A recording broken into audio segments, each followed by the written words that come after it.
Halo, selamat datang di Gongsin Indonesia. Kenalin, nama saya ada di sini ya. Nama saya Dira dan sekarang kita akan belajar pelajaran apa? Sosiologi. Tepatnya ada di sebab stratifikasi sosial dan juga interaksi sosial. Oke, udah siap? Udah pada makan? Kalau udah, kita langsung mulai ke soal pertama. Ya, nomor 1, stratifikasi sosial pada masyarakat yang menganut sistem kasta itu tergolong atau bersifat, nah apa? Terbuka, campuran, tertutup, bebas atau terorganisasi. Kira-kira yang mana ya? Kira-kira ada yang tahu? Yuk kita bahas ke berikutnya. Nah, udah ada yang tahu belum sistem kasta itu apa? Bukan kasta gigi ya. Sistem kasta biasanya kita temukan di masyarakat Bali. Ada yang pernah ke Bali? Kalau nggak ke India ya. Di sini sistem kasta adalah sistem pelapisan masyarakat yang tertutup. Sudah dijelaskan contohnya. Nah, tingkatan kasta itu ada 4. Dari yang awal atau dari yang paling tinggi itu adalah kasta Brahmana. Yang kedua ada kasta Ksatria.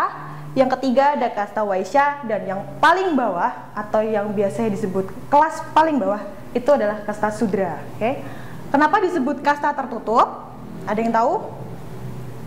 Oke, selanjutnya.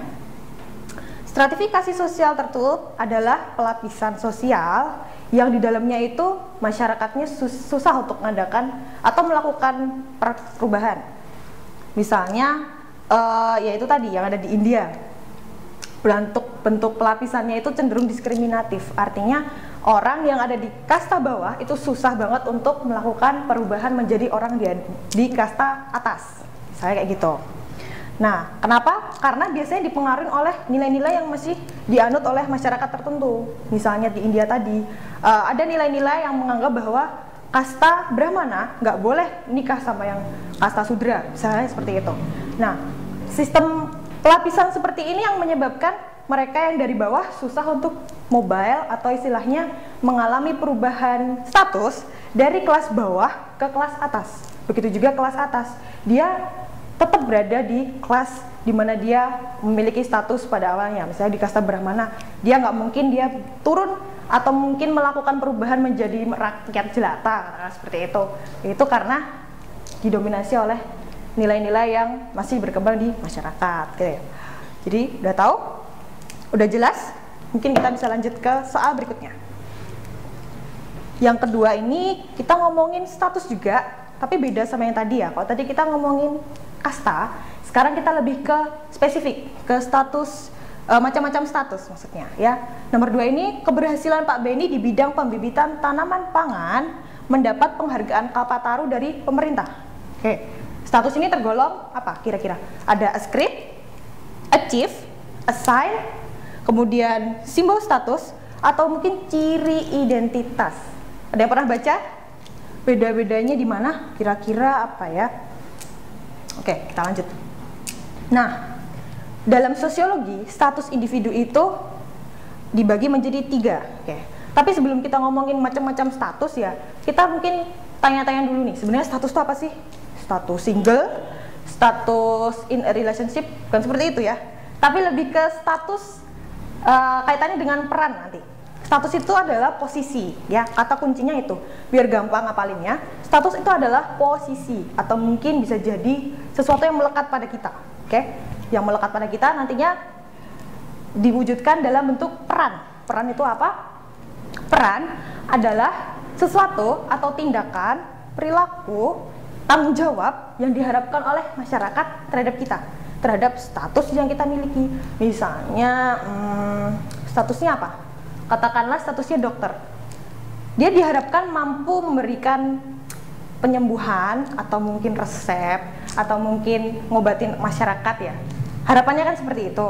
Nah, sementara kalau misalkan di sini status dibagi lagi menjadi 3. Yang pertama ada ascript status. Bacanya ascript atau ascribe ya. Ascript. Ascript status itu adalah status yang diperoleh sejak lahir. Maksudnya sejak lahir gimana sih? Dia otomatis udah ada gitu ketika dia lahir, misalnya jebrot, gitu. Terus dia mendapatkan status sebagai misalnya pangeran atau bangsawan. Artinya dia diperoleh secara turun-temurun. Gitu. Yang nomor 2 ada achieve status.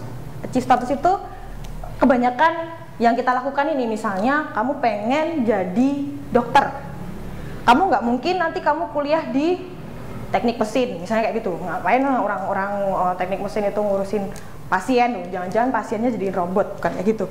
Tapi achieve status ini adalah status yang kita peroleh kalau misalkan kita pengen jadi apa, kita usaha apa. Misalnya pengen jadi dokter, tentu aja kita kuliahnya di fakultas kedokteran, misalnya kayak gitu. Terus, nah, assign status, yang terakhir adalah assign status.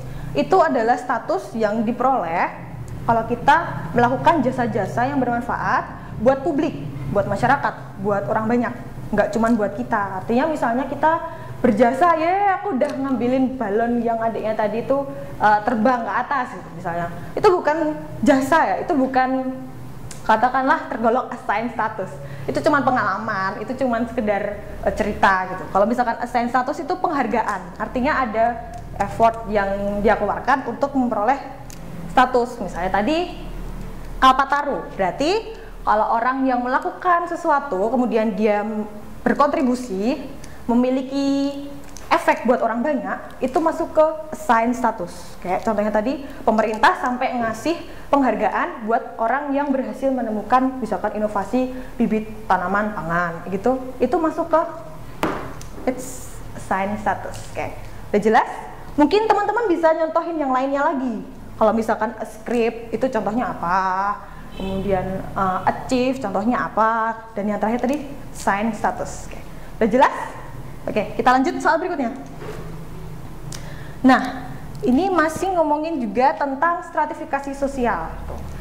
Ciri khas yang menunjukkan kemajemukan bangsa Indonesia adalah, teman-teman pasti pernah baca gitu tentang geografi, kemudian ada sejarah, bagaimana bangsa kita itu terbentuk sampai sekarang ini. Yang pertama, pernah dijajah oleh bangsa yang sama. Kira-kira kita pernah dijajah bangsa apa aja ya? Sayangnya kita nggak dijajah Korea ya. Yang B, asal usul bangsa hanya dari satu ras. Asal usul ras. Kalau ada yang tahu ras itu apa? Mungkin contohnya bisa dari Negroid, Kaukasoid, atau mungkin Wedoid. Wah, banyak banget contoh ras. Yang C, ada bahasa dan budaya yang beragam. Banyak bahasa dan budaya, ada macam-macam. Yang D, ras yang ada berasal dari ras Kaukasoid. Tahu ras Kaukasoid? Kaukasoid itu adalah salah satu ras yang wajah-wajahnya sebenarnya sih nggak Melayu-Melayu juga ya, tapi ada macam-macam selain Kaukasoid. Yang E, berasal dari nenek moyang yang sama. Nenek moyang kita seorang pelaut kan ya, berarti nenek moyang kita adalah Popeye. Nggak penting, lanjut. Oke, majemuk artinya apa sih? Majemuk kalau misalkan dalam bahasa Inggris itu plural ya, plural, atau kita masuk ke susah ya ngomongnya, pluralisme itu semacam ya arti lain dari kemajemukan, ya sama aja sih. Artinya adalah bangsa Indonesia itu terdiri nggak hanya dari sekelompok golongan, nggak cuman didominasi oleh sekelompok katakanlah suku bangsa tertentu gitu kan. Misalnya kalau misalkan di Indonesia cuman sekelompok golongan, katakanlah golongan orang tertentu ya, berarti dia bukan bangsa yang majemuk. Kenapa majemuk? Karena secara geografis Indonesia merupakan negara yang terdiri atas macam-macam pulau, ribuan pulau, dari Sabang sampai Merauke, dari mana Kucing, itu Kucing nggak masuk Indonesia ya, dari Kalimantan mana menuju ke Nusa Tenggara mana gitu kan. Kita punya banyak pulau, artinya kita punya banyak kebudayaan, kita punya banyak bahasa ya, kita belajar banyak. Kita nggak cuma ngenalin bahasa Indonesia kan, ada bahasa Jawa, ada bahasa Sunda, ada bahasa Batak misalnya kayak gitu. Itu karena kita terdiri dari berbagai suku bangsa. Ada suku Jawa, ada suku Batak, kemudian macam-macam lah. Itu kenapa kita disebut sebagai bangsa yang majemuk tuh. Nah, artinya kondisi Indonesia yang seperti ini itu, atau yang majemuk, itu berarti bukan karena kita dijajah oleh bangsa yang sama, bukan karena kita itu dari ras Kaukasoid atau mungkin sekelompok golongan tertentu, tapi karena kita memiliki banyak budaya yang menjadi salah satu kelebihan kita ya kalau dibandingkan sama negara-negara lain, kita punya banyak bahasa, macam-macam bahasa. Kita punya banyak budaya, tarian, tradisi, dan juga kebiasaan-kebiasaan yang mungkin di tempat lain udah nggak ada, katakanlah seperti itu. Sudah jelas? Mungkin teman-teman bisa ngasih contoh lagi, kenapa kita disebut majemuk? Selain bahasa, mungkin ada juga nilai-nilai atau norma sosial yang ya kembali lagi kita dipengaruhi juga sama tradisi dan budaya kita. Oke, lanjut. Nomor 4. Nah, kalau tadi kita belajar tentang status, struktur, sekarang kita masuk ke kekerasan.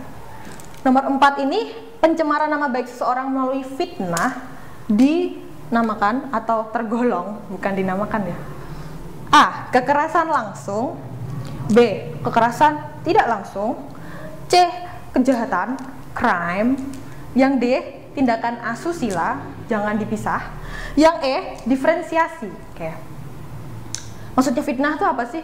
Mencemaran nama baik, fitnah. Pernah nggak sih teman-teman misalkan nonton di TV-TV gitu, bahwasanya artis A menuntut artis B karena melecehkan nama baik artis B melalui bla bla bla bla atau tweet war semacam itu ya, melalui fitnah, pelecehan segala macam.